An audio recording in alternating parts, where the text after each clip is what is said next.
हरे कृष्णा। भक्ति केवल एक तरफा ना हो, यही तो सिखाते हैं भगवान विष्णु। जब भक्त राजा बलि ने अपना सब कुछ समर्पित कर दिया, तब प्रभु ने वामन रूप में उसे केवल परखा ही नहीं, बल्कि उसकी भक्ति के सामने झुककर वचन भी दिया, हे बलि, मैं तुम्हारे प्रेम से प्रसन्न हूँ। अब मैं स्वयं तुम्हारे पास रहूंगा। तुम्हारे लोक में यही वचन बन गया। प्रभु की करुणा का प्रतीक और उसी प्रतीक्षा के पालन में भगवान विष्णु देवताओं को छोड़कर पाताल लोक में राजा बलि के द्वारपाल बने। और वही क्षण बना देवसैनी एकादशी का आरंभ होता है, क्योंकि उस दिन से श्री हरि विष्णु 4 मास के लिए योग निद्रा में चले गए। जैसे उन्होंने स्वयं को बलि के वचन में समर्पित कर दिया, तो आज हम देवसैनी एकादशी का व्रत करते हैं तो केवल पुण्य ही नहीं कमाते, बल्कि उन भगवान के आदर्श का स्मरण करते हैं जो अपने भक्त से किए वचन को कभी नहीं भूलते। तो आइए आज देवसैनी एकादशी की कथा को केवल एक व्रत की तरह नहीं, बल्कि एक प्रेम और समर्पण की अनुपम गाथा की तरह सुनते हैं, जहां प्रभु ने सिखाया है कि वह केवल पूजे नहीं जाते, बल्कि भक्त के चरणों में झुक भी जाते हैं। और अब गगन में शांति है, हस्तिनापुर की दिशा शांत और पावन हो उठी है। धर्मराज युधिष्ठिर अपने राज्य सिंहासन से उठकर प्रभु श्री कृष्ण की प्रतीक्षा कर रहे हैं। और तभी शंखनाद होता है, आकाश स्वर्णिम हो उठता है और श्री कृष्ण अपने दिव्य विमान से प्रकट होते हैं धर्मराज को सुनाने के लिए वह व्रत कथा, जो हम आज आप सबके लिए उतना ही अवश्य है। आज हम सबके लिए भी उतना ही आवश्यक है। धर्मराज युधिष्ठिर भगवान श्री कृष्ण से कहते हैं, हे मधुसूदन, आषाढ़ मास के शुक्ल पक्ष में आने वाली एकादशी का क्या नाम है और इस एकादशी का पालन करने की व्रत विधि क्या है? महाराज युधिष्ठिर की जिज्ञासा सुनकर भगवान मधुसूदन कहने लगे, हे पृथ्वी लोक के संरक्षण, ध्यान पूर्वक सुनो। मैं अब आपको वह कथा सुनाने जा रहा हूँ जो कि एक समय सृष्टि के रचयिता ब्रह्मा जी ने देवऋषि नारद जी को सुनाई थी। अब देखिए, जैसा कि आप तो जानते ही हैं कि परम वैष्णव नारद मुनि सदैव ही लोक कल्याण के लिए विभिन्न विभिन्न ब्रह्मांडों में विचरण किया करते हैं और करुणामयी देवऋषि नारद सदैव सामान्यवत देवों के उद्धार हेतु प्रयास भी करते रहते हैं। ऐसे ही लोक कल्याण की जिज्ञासा लेकर एक दिन देवऋषि नारद पहुंच गए श्री ब्रह्मा जी के पास और वहां जाकर श्री ब्रह्मा जी को प्रणाम करके उन्होंने पूछा कि हे ब्रह्मा जी, आषाढ़ मास के शुक्ल पक्ष में कौन सी एकादशी आती है और वह किस प्रकार जीवों का उद्धार कर सकती है? तब देवऋषि नारद जी का यह प्रश्न सुनकर ब्रह्मा जी ने कहा, हे मेरे प्रिय पुत्र, भगवान श्री विष्णु की प्रिय एकादशी व्रत से बढ़कर और भला क्या हो सकता है? और जो भी व्यक्ति एकादशी का अनादर करता है वह घोर नरक को जाता है। और आषाढ़ मास के शुक्ल पक्ष में पड़ने वाली एकादशी को हरिशयनी एकादशी या पद्मनाभ एकादशी के नाम से भी जाना जाता है। इसके विषय में हे नारद, अब मैं एक पौराणिक कथा सुनाता हूँ, ध्यान पूर्वक सुनो। सतयुग में मानधाता नामक एक चक्रवर्ती सम्राट राज्य करते थे। उनके राज्य में प्रजा बहुत सुखी थी, किंतु भविष्य में क्या हो जाए यह कोई नहीं जानता।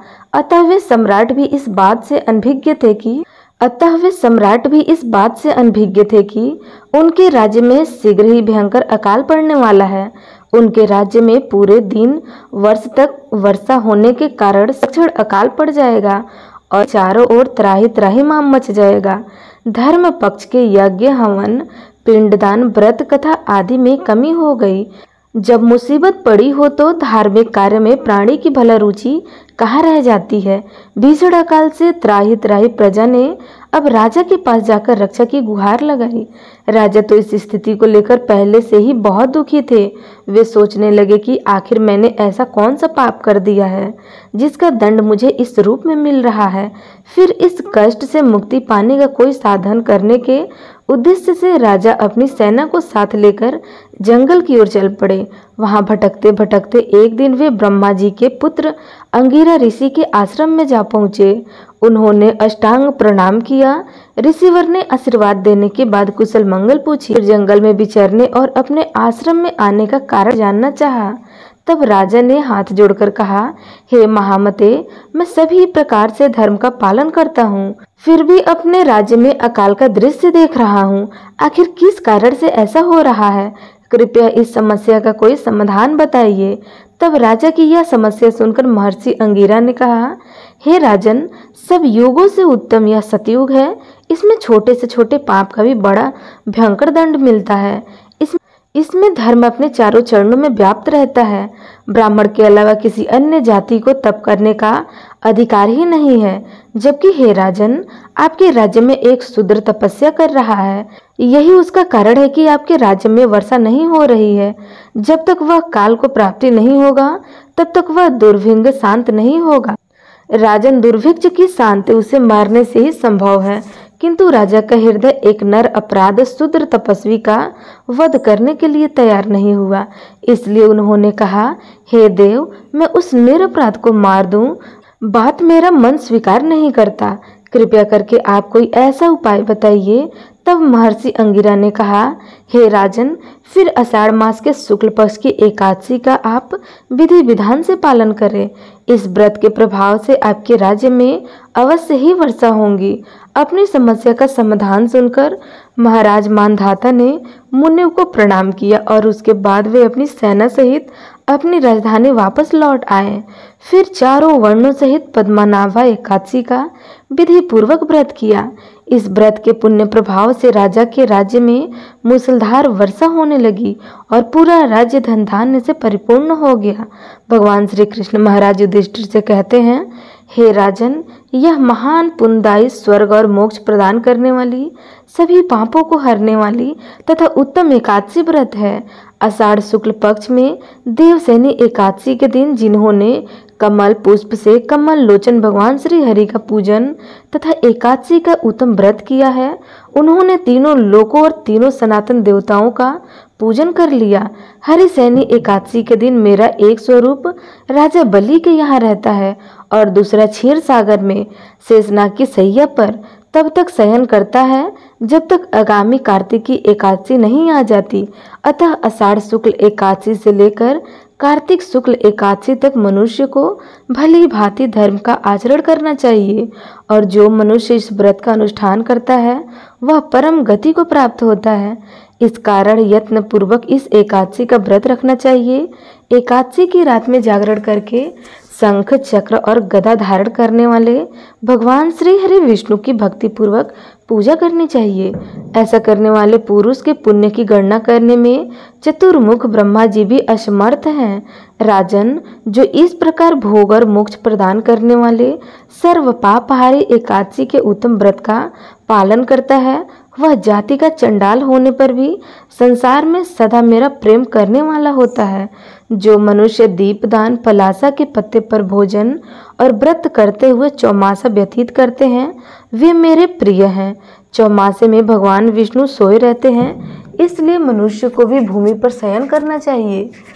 सावन में साग, भादों में दही, कुवार में दूध और कार्तिक में दाल का त्याग कर देना चाहिए। या फिर जो चौमास में ब्रह्मचर्य का पालन करता है वह परम गति को प्राप्त होता है।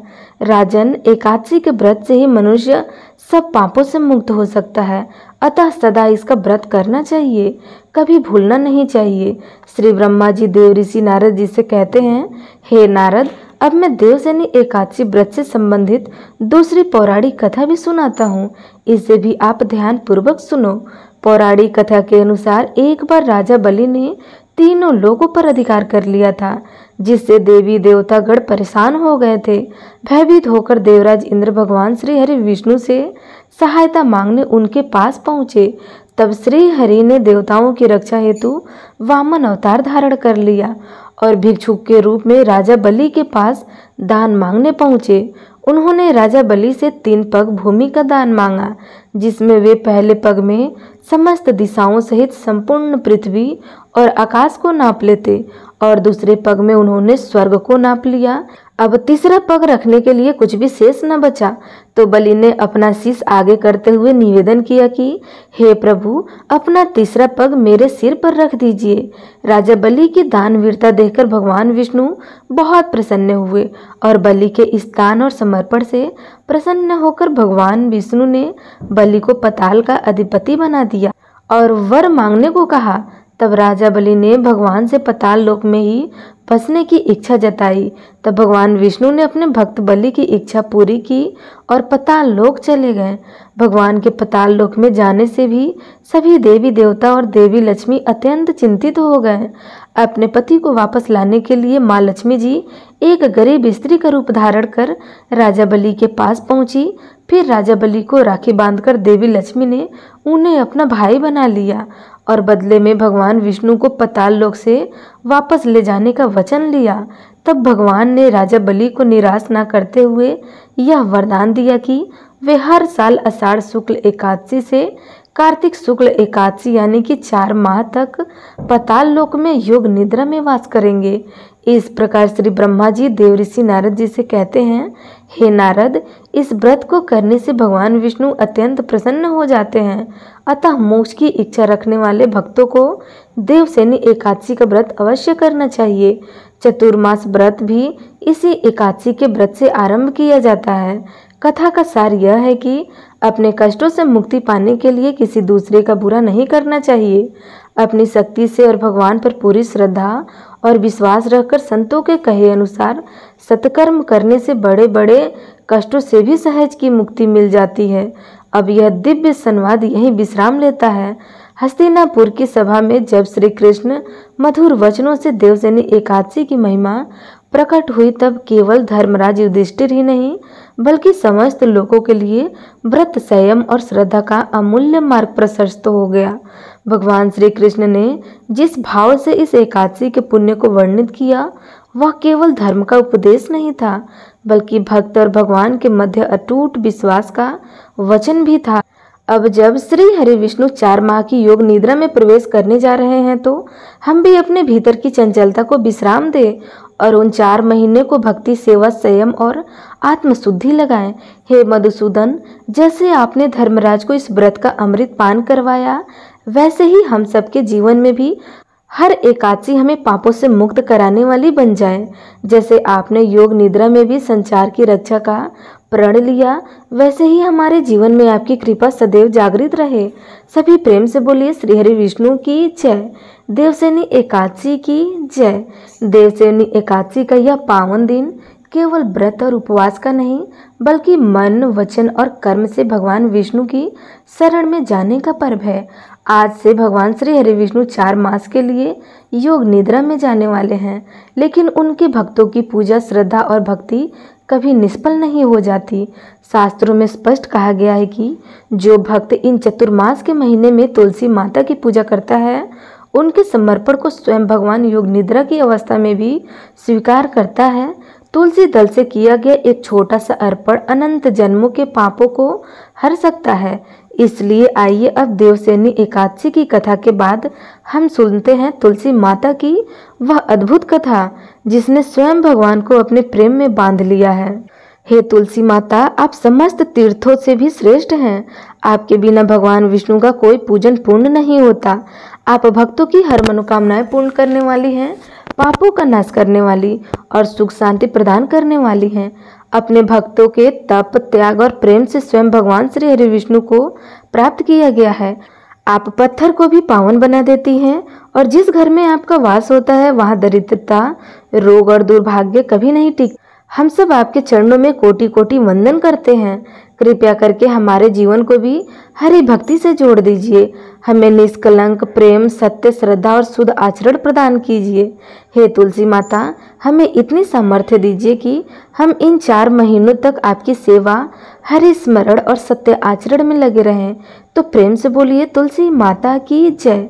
कथा के अनुसार एक बार एक बूढ़ी माई थी जो नियमित 11 माता यानी एकादशी का उपवास रखती थी और तुलसी के पौधे की सेवा किया करती थी। तुलसी के पौधे को सींचा करती थी। वे सुबह को बिना तुलसी के पौधे के पौधे की पूजा किए बिना अन्न या जल ग्रहण तक नहीं करती थी। जब भी वह बूढ़ी माई तुलसी के पौधे को सींचती तो तुलसी माता से कहती, हे तुलसी माता, सत की दाता में तेरा बिरवा सींचती हूँ, मुझे बहू दे, पीले रंग की धोती दे, मीठा ग्रास दे, बैकुंठ में वास दे, अच्छी मौत दे, चंदन का काठ दे, अच्छा राज दे, खाने को दाल भात दे और 11 के दिन कृष्ण का कंधा दे। बूढ़ी माई की यह बात सुनकर तुलसी माता सूखने लगी। तब तुलसी माता को इस प्रकार सूखता देखकर एक दिन भगवान कृष्ण ने पूछा, हे तुलसी, तुम दिन प्रतिदिन क्यों सूखती जा रही हो? तब तुलसी माता ने कहा कि बस मेरे मन की मत पूछो प्रभु। भगवान कहने लगे कि मैं नहीं पूछूंगा तो कौन पूछेगा? तब तुलसी माता कहती हैं कि हे प्रभु, एक बूढ़ी माई आती हैं और अपनी बात कहकर चली जाती हैं। मैं उनकी सारी बातें तो पूरी कर देती हूँ, लेकिन कृष्ण का कंधा कहाँ से लाऊं? तब भगवान श्री कृष्ण बोले कि वे बूढ़ी माई मरेगी तो मैं अपने आप ही कंधा दे आऊंगा। तुम बूढ़ी माई से यह बात कह देना। और इसके कुछ समय बाद वह बूढ़ी माई मर गई। बूढ़ी माई के मरने पर सारा गांव इकट्ठा हो गया और उनका अंतिम समय आने पर जब उन्हें उठाने लगे तब तो वह बहुत भारी हो गई, जिसे वह किसी से उठाई न जा सकी। सभी कहने लगे, यह तो बहुत धर्मात्मा थी, बहुत संस्कारी थी, खूब पूजा पाठ करती थी, कोई पाप तक इन्होंने नहीं किया, फिर यह इतनी भारी कैसे हो गई? तब बूढ़े ब्राह्मण के वेश में वहां भगवान श्री हरि कृष्ण आए और कहने लगे कि भीड़ कैसी है? तब गांव वाले बोले कि एक बूढ़ी माई मर गई है और आज एकादशी का दिन भी है। वो इतनी पापिन थी कि उनकी अर्थी उठाई नहीं जा सकती, यह तो बहुत भारी हो गई है। तब भगवान श्री कृष्ण कहते हैं, मुझे इनके कान में कुछ कह लेने दो, फिर यह उठ जाएंगी। तब भगवान श्री कृष्ण बूढ़ी माई के पास गए और चुपके से उनके कान में कहा, हे बूढ़ी माई, तू अपने मन की कर ले, पीताम्बर की धोती में मीठा मीठा ग्रास ले, बैकुंठ में वास ले, चटक की चाल ले, चंदन का काठ ले, झालर की झनकार ले और दाल भात को जीव और श्री हरि कृष्ण का कंधा ले। भगवान की सारी बातें सुनकर बूढ़ी माई तो हल्की हो गई और तब भगवान श्री कृष्ण उन्हें अपने कंधे पर लेकर गए। इस प्रकार बूढ़ी माई को मुक्ति मिल गई और वह बैकुंठ लोक को चली गई। हे तुलसी माता, जैसे आपने उन बूढ़ी माई को मुक्ति दी, ऐसे ही सभी को मुक्ति देना। जैसे भगवान कृष्ण ने उन्हें कंधा दिया, वैसे ही हम सबको भी देना। तो प्रेम से बोलिए श्री कृष्ण भगवान की जय।